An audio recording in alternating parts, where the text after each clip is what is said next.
So picture a house right near the Northern California coast. It's this damp, incredibly quiet vacation home that almost feels like it's breathing in the fog.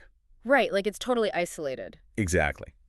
And inside, there's this middle-aged woman named Evie. She's just house-sitting, Hmm. and she's basically cultivating a life of total genteel invisibility. Just trying to blend into the wallpaper, essentially. Yeah. But right now, she is sitting in the silence, and she's listening through this paper-thin drywall as a young man named Julian casually, methodically degrades his teenage girlfriend, Sasha. It's awful. It really is. He is calling her just horrific, unspeakable names. It's this incredibly toxic, deeply banal domestic cruelty, the kind that happens behind closed doors, every single day. And Evie is just entirely trapped in that moment. I mean, she's forced to listen to the mechanical, mundane rhythm of this abuse, and she's doing absolutely nothing to stop it. But then the narrative turns on a dime here, because moments later, Julian discovers a fact about Evie's past. Oh, this part is it's wild. It's crazy. Suddenly, this guy, who was just verbally obliterating his teenage girlfriend through a wall, is looking at this quiet, middle-aged woman with absolute awe. Like he's starstruck. Exactly. There is this perverse excitement in his eyes, a genuine reverence. And why? Because decades ago, back in the late summer of 1969, Evie was adjacent to one of the most infamous, gruesome cult murders in California history. That juxtaposition is really the engine of everything we're looking at today. I mean, you have a man actively destroying a young woman in the present while completely mythologizing and, worshiping the destruction of young women in the past. Welcome to our deep dive into Emma Cline's The Girls. Because what is hiding inside these pages isn't just a retelling of a famous 1960s murder. No, not at all. We have all the source material right here in front of us, and the mission today is to essentially conduct an autopsy on adolescence. Which is such a fascinating angle. Right. We are going to unpack the terrifying psychology of a very specific demographic. The desperate, aching desire to be seen, and that razor-thin line between just being a normal teenage girl and an accomplice to slaughter. It really forces us to strip away the Gothic mythology that we usually map onto these famous true crime narratives. Oh, absolutely. Like we are looking directly at the very mundane, deeply human vulnerabilities that make those mythologies possible in the first place. So I want you to think back to when you were 14. From one angle, looking back at your teenage years, is this exercise in nostalgia. Sure. Playing records, hanging out. Yeah, it's an innocent time of learning who you are, maybe worrying about a math test, dealing with a bad breakout. But if you give that memory a slight tilt, it operates like a horrific optical illusion. Because suddenly you see the vulnerability. Exactly. You realize you are entirely, helplessly at the mercy of whoever decided to pay attention to you first. I mean, how does a 14-year-old girl, worried about pimples in boarding school, find herself in a car headed toward butchery? And to understand how that actually happens, we have to sit with Evie in the present day for a moment and look at how society digests trauma. Right. Because Evie has spent decades trying to become essentially a lawn ornament. She works as a live-in aide for an elderly woman who just watches talk shows, or sometimes she works with a child with special needs. She wears really sexless clothes, right? Yes, she is actively trying not to exist as a reaction to the trauma of her youth. And then Julian, who is the son of the friend who owns the house, he crashes there on his way to transport marijuana, and he brings along his 18-year-old girlfriend, Sasha, and his sleazy older friend, Zav. And when Julian realizes who Evie is, that she is the Evie Boyd from the infamous 1969 cult, he doesn't recoil in disgust, which you might expect. Not even a little bit. He leans in. Yeah, he leans in. He actually says to her, and this is a direct quote, "Sick yet beautiful, an artistic impulse you've got to destroy to create." That quote is just the ultimate distillation of how the public consumes true crime. I mean, Julian views the horror of 1969 as this profound, anti-establishment artistic statement. So messed up. It really is. Society turns these events into Gothic myths. People obsess over the banalities like what the weather was like that day, or what song was playing on the radio in the victim's kitchen, or, dressing up as the cult leader for Halloween. They completely fetishize the destruction. Exactly. And the hypocrisy is just staggering. Yeah. Julian romanticizes the destruction of the cult, yet he exerts his own petty, cruel destruction on Sasha in the very next room. It's a really hard parallel to ignore. He uses Sasha as a status symbol in front of his friend Zav. He pressures her to expose herself just for their amusement, and then he leaves her behind at the house to go on a drug run, and when he does, her face just goes completely blank. And Evie sees this parallel with crystal clarity, because society fixates on the quote-unquote monsters of the past while completely ignoring the everyday, banal cruelty inflicted on young women right in front of them. Right. Like, Sasha is trying out polyphasic sleep, sleeping in tiny bursts throughout the day just to seem quirky and interesting to Julian. She's bending over backwards for him. Yeah, she is contorting herself to be an accessory to his life. And Evie looks at Sasha's blank stare and basically recognizes 14-year-old Evie staring right back at her. A girl who is essentially just a vessel. Right. Waiting to be told what her value is. Exactly that. So if we want to understand that blank stare, we really have to travel back to the dry hills near Petaluma in 1969. We have to enter what the text brilliantly calls the waiting room of girlhood. I love that phrase so much. It's perfect. And to do that, we have to look at the vacuum that existed inside Evie's home long before any cult leader ever even found her. Right, because Evie's isolation begins with a slow, quiet rotting away of her family's foundation. Her parents have divorced.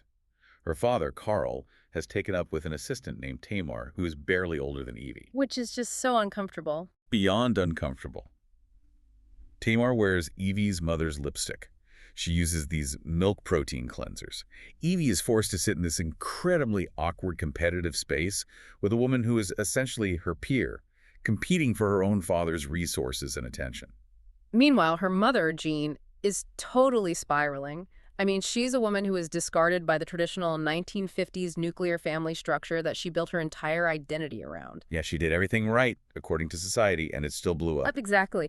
And the late 60s provided a whole buffet of bizarre coping mechanisms for that specific kind of existential dread. Well, the could-be mechanisms are wild. Jean is going to astrologers who make her cry over her rising sign. She's drinking, like, European bark tea. She's throwing herself around padded rooms and encounter groups until she bruises. She's buying e-meters and floating in sensory deprivation tanks. We should probably explain the mechanics of what Jean is doing here, because it actually directly mirrors what Evie's about to do. That's a great point. So an e-meter is a device used in Scientology ostensibly to measure a person's mental state and clear them of past trauma. Right. And sensory deprivation tanks were heavily popularized by the human potential movement to induce these altered states of consciousness. So Jean isn't just adopting quirky hobbies, she is desperately participating in a cultural scramble to find some kind of meaning and identity after her prescribed societal role just collapsed. And she's dating deeply abusive men to fill that void, too.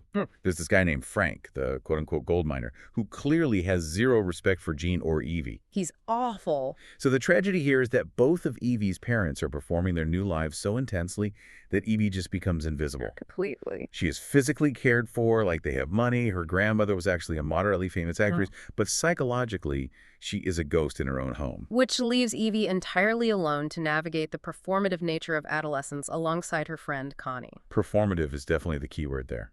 The word performative is absolutely crucial. They spend hours preparing for a life that hasn't happened yet. They make raw egg smoothies because Vidal Sassoon recommended it in a magazine. Yuck. Right. And they practice applying their makeup for different lighting scenarios like natural, office, dusk. Yeah, I have to bring up this one detail that just knocked the wind out of me. Oh, I know what you're going to say. Evie and Connie literally lick batteries to feel a metallic jolt on their tongues. Because there was this rumor going around that the shock is 1/18th of an orgasm. It's so bleak, isn't it? It is. It perfectly encapsulates that desperation to just feel something. Yeah, it's a simulation of an adult experience because they have absolutely no real agency or internal emotional life of their own. The text provides a massive sociological insight here. You hear it. It notes that girls spent their time readying themselves, viewing life as a waiting room until someone noticed you, while boys spent that same time actually becoming themselves. Let's just sit with that concept for a second, because I want you, the listener, to think about the danger of conditioning an entire demographic to derive their sole reason for existing from external validation. It's a recipe for disaster. If you are socialized to view your entire life as a waiting room, you don't build an internal compass. You don't build self-worth. You just wait. And that means you are entirely at the mercy of whoever eventually opens the door and calls your name. And Evie is the absolute prime candidate for this. She explicitly notes that there is no shine of greatness on her. She feels so average. Yeah, she isn't exceptionally beautiful, she gets mediocre grades, she's dreading being sent off to a bland boarding school in Carmel. You combine that lack of internal self-worth with the societal conditioning to wait for external validation, and then you layer on the complete absence of parental attention. You get a massive psychological vacuum. Exactly. Cults, extremist groups, predators of any stripe, they do not recruit people who are whole. They Good. hunt for the void. They find the exact shape of your loneliness and they pour themselves into it. Which brings us to the moment the void meets the catalyst. The park scene. Yes, the park scene. Evie is sitting in a park. She is eating a hamburger and feeling painfully self-conscious because an older boy just bumped into her and looked at her with disgust. She's just drowning in her own perceived inadequacy. And then she sees them. The disruption of the normal world is so visceral. She sees three girls gliding through the park. The text describes them as royalty in exile. Such powerful image. They are dirty, their hair is uncombed, their dresses are essentially rags, but they possess a power that completely shatters the suburban anxiety around them. Mothers pull their children closer. Women reach for their boyfriend's hands. They are cutting through the park like sharks breaching the water. Because Evie spends her entire life obsessing over her pores, her white socks, whether she is taking up too much space. And suddenly, she is confronted with girls who do not care. They don't care at all. They are entirely unburdened by the social contracts that are currently suffocating Evie. And the focal point of this entire disruption is the black-haired girl, Suzanne. Evie watches these girls go to a dumpster behind a restaurant. Suzanne climbs in, digs around, and pulls out a plastic-sheened, uncooked chicken. Which is wild enough on its own. But then, right there, in the middle of a public park, Suzanne casually pulls down the neckline of her dress and exposes a nipple. I mean, for a 14-year-old in 1969, that is just mind-blowing. Oh, totally. For a 14-year-old girl who is paralyzed by manners and expectations, witnessing that level of raunchy, careless freedom isn't just shocking. It is a revelation. It's a whole new way to live. It is an entirely different way of existing in the world. But the actual seduction doesn't happen with the exposed nipple. It happens with the gaze. Yes. Evie is staring at them, gaping, really, with this blatant, desperate need, and Suzanne catches her staring. And normally, what do you do? Right. Usually, if you get caught staring at someone, the social contract dictates that you look away, you blush, you hide your embarrassment. But Suzanne doesn't hide. She holds the eye contact. She doesn't flinch. She looks right back at Evie and smiles. And the text calls it a subtle rearranging of air. That moment is so incredibly powerful because of what happened earlier in the day. Evie had looked in the mirror and felt profound shame at how blatant her own need was. She called her face an orphan's empty dish. Yes. She was hungry for anything. But when she looks at Suzanne, she sees a face that answered all its own questions. Suzanne represents a complete, self-contained universe. She doesn't need external validation. She is the validation. So a few days later, Evie actually sees Suzanne outside a market. The store owner's yelling at Suzanne, kicking her off the property, and Evie is so desperate to be part of Suzanne's we that she volunteers to commit a crime for her right on the spot. Just to prove herself. Yeah, she goes into the store and steals toilet paper. It's her very first transgression against the straight world, and she does it entirely to buy her way into Suzanne's attention. And it works. It does. When she brings that stolen toilet paper back, the adrenaline, the pride she feels when Suzanne inspects it, it's just intoxicating to her. I want to throw out a slightly different way to look at this. Evie's attraction to Suzanne isn't just a teenage crush. It's almost like a deep-sea diver experiencing nitrogen narcosis. Oh, that's an interesting analogy. Like, the deeper Evie goes into Suzanne's world, the more toxic and pressurized the environment gets. But that extreme pressure actually makes her feel euphoric. It totally strips away her survival instincts, her moral compass, until she doesn't even realize she's drowning. That metaphor tracks perfectly with the mechanics of Suzanne's manipulation. Because, the typical cult narrative we are fed by the media always focuses on the charismatic male mastermind, the Sangali. Right, the Manson figure. Exactly. But for Evie, the leader, who is named Russell in the book, is almost an afterthought. The real seduction is female friendship. It is the desperate desire to be Suzanne and to be loved by Suzanne. And Suzanne's grooming tactics are incredibly intimate. She constantly breaches physical boundaries in a way that feels like care. She picks burrs off Evie's shirt. Very primate-like grooming. Yes. She wedges a fingernail between Evie's teeth to remove a piece of food. Later, she kisses Evie, and Evie tastes cocaine and sea salt breath. It's unmediated, intense physical attention. For an invisible teenager whose parents are too busy fighting themselves to look at her, that specific brand of attention is the ultimate drug. And that drug leads her directly out of the suburbs and straight onto the ranch. Right, so let's pull back the curtain on the reality of the ranch. Because the source material violently strips away the illusion of the peace and love hippie utopia. It really is not a utopia. And not at all. When Evie arrives, she sees the aesthetic markers, right? The Dayglow symbols painted on the walls, the black school bus painted with a giant eye. But the physical reality is absolutely squalid. It sounds disgusting, honestly. It smells of body odor, unwashed hair, and rotting vegetables.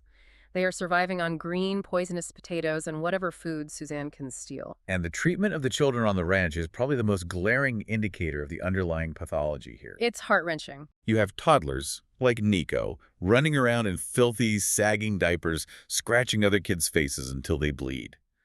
And the mothers, like this woman named Ruth, are totally detached. They just watch it happen. And there's a specific reason for that. Right, because Russell has implemented a philosophy that getting attached to your own child is a straight-world, ego-driven trip. He actually tells the mothers not to treat their children as property. But wait, let's look at the actual mechanism of that philosophy. If a mother stops caring for her child out of a misguided attempt at enlightenment, where does her loyalty actually go? It goes entirely to the leader. Exactly the point. Dissolving the biological bond is just a tactical way to redirect all emotional dependence back to Russell. Wow. Yeah. Russell is not the mystical cosmic genius the media later makes him out to be. He is a highly observant predator. He honed his skills working at a charity center in Ukiah with runaways. He practiced on vulnerable people. He did. He learned to identify what he calls female sadness. The slump of the shoulders, the nervous rash on the neck, the eager-to-please lilt in the voice. He uses basic, carny, cold reading techniques. We see this in action when he finally gets Evie alone in his trailer. He doesn't offer profound philosophical insights. He looks at her and says, "I'm getting the word dumb.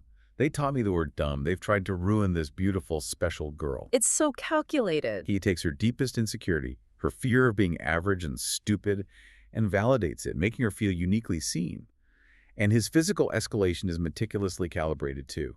He drops his pants to his knees, but he doesn't force sex on her immediately. No, he calibrates the abuse to make her feel a warped sense of safety while simultaneously dismantling her defenses. It's insidious. And this boundary erosion isn't just sexual, it's entirely moral. It begins with the normalization of criminality. First, it's stealing gas cards from their own mothers just so the group doesn't starve. And Suzanne provides the ideological cover for this, right? Right. She tells Evie that money is ego, and people holding on to it are slaves.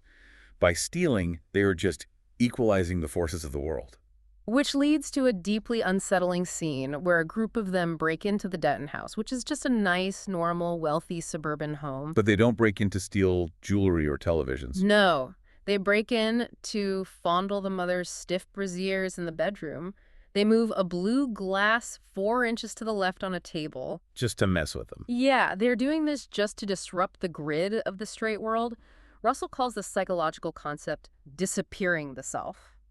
By stripping the girls of their material possessions, their bodily autonomy, and their societal morality, he creates a closed ecosystem. And in this ecosystem, the only currency that matters, the only way to know if you are good or bad, is his approval. Right, and for Evie, Russell's approval is basically just a proxy for Suzanne's approval. I have to challenge this narrative a bit, though. I mean, is saying Russell disappeared themselves giving him too much credit as a mastermind? How do you mean? Well, it sounds like we're painting him as this evil genius architect of mind control, reducing the girls to automatons. But reading these scenes, the girls are getting a thrill out of it. That's true. They do feel a rush. Evie talks about how it makes them feel powerful to see normal people flinch at them in the grocery store. Aren't they actively enjoying the chaotic power they suddenly have over the straight world that used to just ignore them? That is the core friction of the entire text. It's not a binary between total brainwashing and total free will. Yes, they feel a rush of agency, but it's a weaponized agency operating within a profoundly distorted framework. Okay, that makes sense. And we also cannot ignore the physical reality of their existence. They are starved, they are living on garbage dump cabbage, they are heavily abusing amphetamine. Right, the physical toll is huge. Chronic sleep deprivation, poor nutrition, and heavy drug use physically alter brain chemistry. It violently diminishes critical thinking and impulse control. So their rebellion is largely a symptom of physiological and psychological exhaustion engineered by Russell. And things at the ranch, as squalid and desperate as they are, remain relatively stable until the intrusion of extreme wealth. This is where the match is thrown into the powder keg. Enter Mitch Lewis. Mitch Lewis is a famous, bloated, incredibly wealthy musician. Ideologically, he represents everything Russell claims to hate: money, the establishment, the ego. Practically. Practically, Russell is desperate for Mitch's validation to secure a record deal. It exposes the absolute hypocrisy of Russell's entire philosophy. Mitch's visits to the ranch are entirely transactional. He brings cases of root beer, frilled brownies, and oranges. And in exchange, the girls are implicitly offered up to him for his entertainment. And Evie watches this dynamic play out, and it creates a terrifying jealousy. There's a scene where she watches Mitch and Suzanne in the ocean, outside Mitch's massive house in Marin County. Right. Mitch is licking Suzanne's breast in the waves while she's wearing this soaked Brer Rabbit dress. Evie is standing on the stairs feeling this confused, agonizing mix of exclusion. She wants to be Suzanne, but she also wants to be the one Mitch is looking at, because attention is the only currency she understands. But that transactional relationship fails. Mitch uses the girls, consumes their attention, but ultimately rejects Russell's music. He realizes Russell isn't a musical genius. He's just a creepy guy with a harem. So Mitch flees to Los Angeles, leaving his Marin house in the hands of some friends. And Russell's reaction isn't spiritual acceptance. He's absolutely furious. He's been treated like a novelty act, a pet hippie for a rich rock star. His fragile ego is just shattered. Exactly. So he decides to teach Mitch a lesson and sends a crew, Suzanne, Guy, Donna, and Helen, to Mitch's house in the dead of night. Which brings us to the most agonizing, pivotal scene in the text: the car ride. It's so tense. Evie knows they're going somewhere important. She doesn't know the specifics, but she is terrified of being left behind by Suzanne. She literally forces her way into the car. She won't take no for an answer. She is sitting in the back seat, driving through the dark night toward what we, the reader, know will be a massacre. But halfway there, the atmosphere in the car shifts. Suzanne turns cold.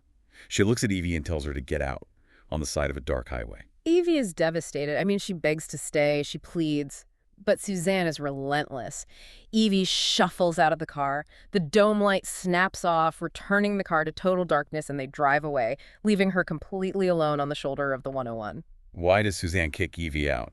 Is it a final, callous act of cruelty because Evie was just being an annoying, clingy 14-year-old? Or is it a moment of profound grace? That's the million-dollar question. Like a sudden realization that Suzanne needed to save the one girl she actually cared about from crossing a line you can never come back from. And we really have to sit in the ambiguity of that moment, just as Evie does for the rest of her life. The text refuses to offer a clean, comforting answer. It's maddening but brilliant. Suzanne might have been acting out of pure, drug-fueled annoyance, but she also might have recognized that Evie still had a tether to the real world. Evie still had clean socks in her bag. She still had boarding school waiting for her in September. Evie wasn't fully disappeared yet. Right. Suzanne, on the other hand, had nothing to go back to. Which highlights the terrifying randomness of survival. Evie's life, and her soul, really, is saved by a seemingly cruel rejection. If Suzanne had just been in a slightly better mood, or if Evie had been a little quieter in the back seat, Evie would have been in that house.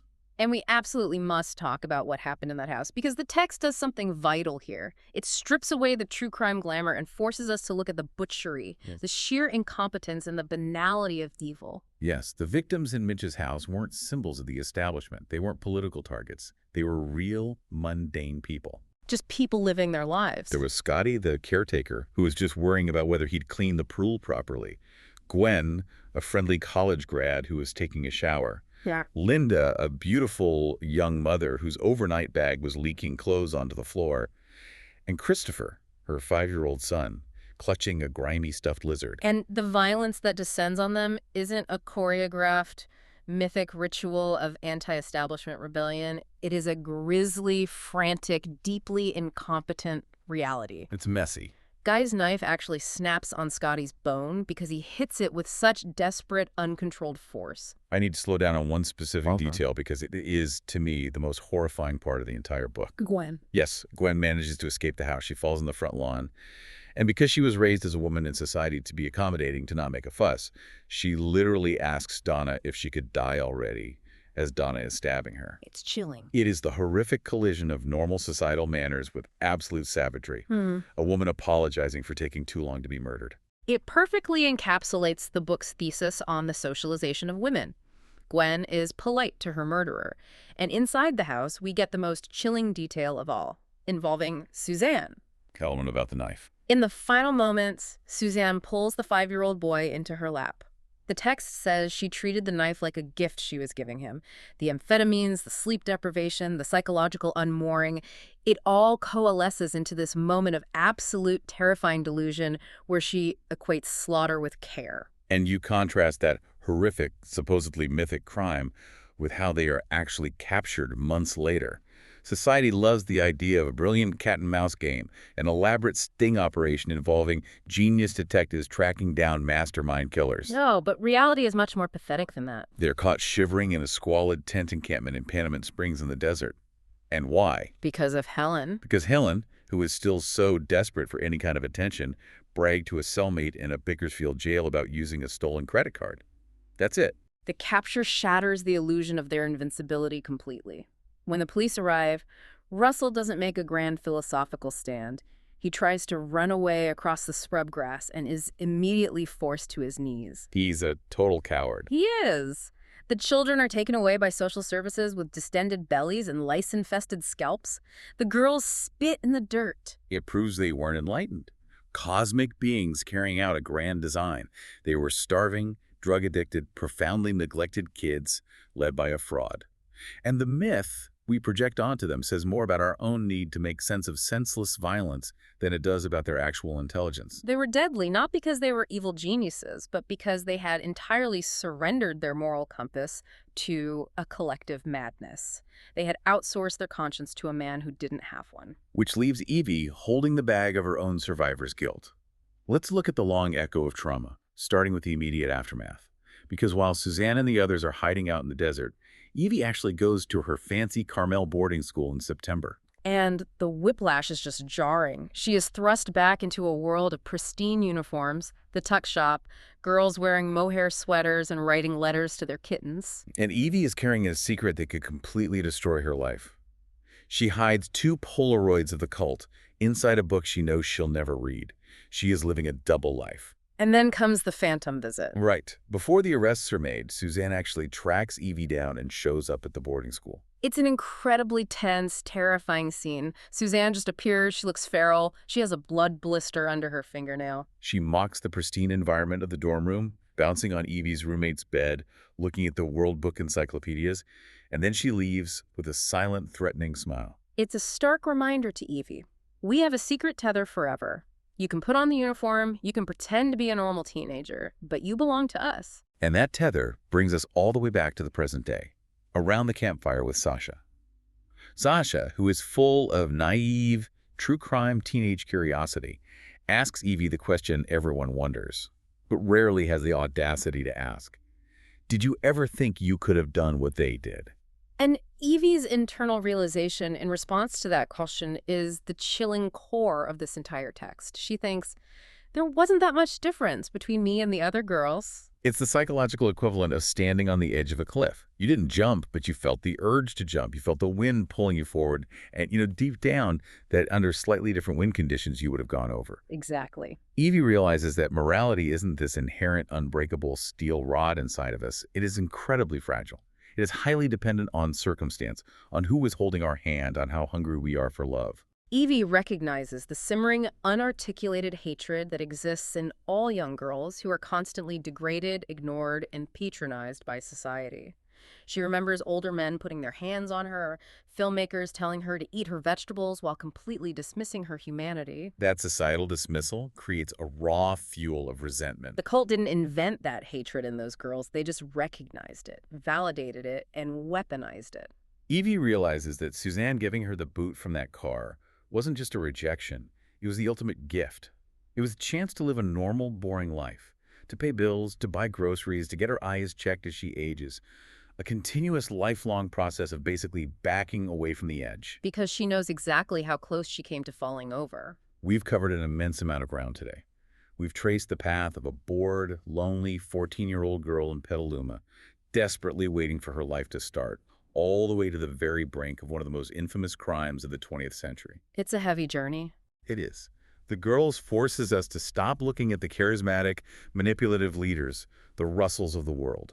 It forces us to focus our attention on the systemic vulnerabilities of the followers, the girls who are conditioned by society to wait in the room until someone notices them. It demands that we examine the profound psychological cost of invisibility. I want to leave you with a haunting question to chew on as you go about your day.